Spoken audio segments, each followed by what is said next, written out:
রাষ্ট্রপতি নির্বাচনকে ঘিরে প্রণব মুখোপাধ্যায় ও মমতা বন্দ্যোপাধ্যায়ের সম্পর্ক নাটকীয় মাত্রা পেয়েছিল। মমতার প্রথমে প্রণবের নাম খারিজ, বিকল্প প্রার্থীর প্রস্তাব এবং শেষ পর্যন্ত নির্বাচনের ঠিক আগের মুহূর্তে নিজের অবস্থান থেকে সরে এসে সমর্থন। টান টান নাটক। শেষ পর্যন্ত প্রণব মুখোপাধ্যায়কে সমর্থনের ঘোষণা করলেও মহাকরণে দাঁড়িয়ে মমতা বলেছিলেন অত্যন্ত দুঃখের সঙ্গেই তিনি এই সিদ্ধান্ত নিয়েছেন। আমরা প্রণব মুখার্জিকে ভোট দেবো বলে সিদ্ধান্ত নিয়েছি। এই সিদ্ধান্ত নিতে আমাদের কষ্ট হয়েছে।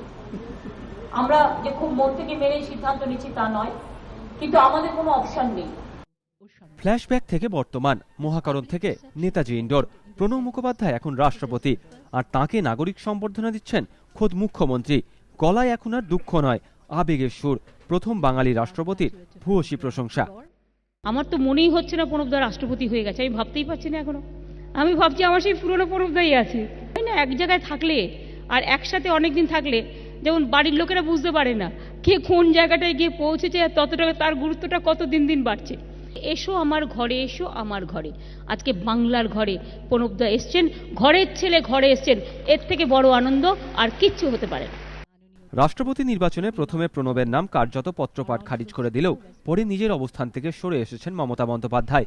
এবার পেট্রোপণ্যের মূল্যবৃদ্ধি এবং এফডিআই ইস্যুতে কেন্দ্রকে হুঁশিয়ারি দেওয়ার পরও শেষ পর্যন্ত কি নিজের অনড় অবস্থান থেকে সরে আসবেন তিনি? রাজনৈতিক মহলে উঠছে প্রশ্ন। এবিপি আনন্দ।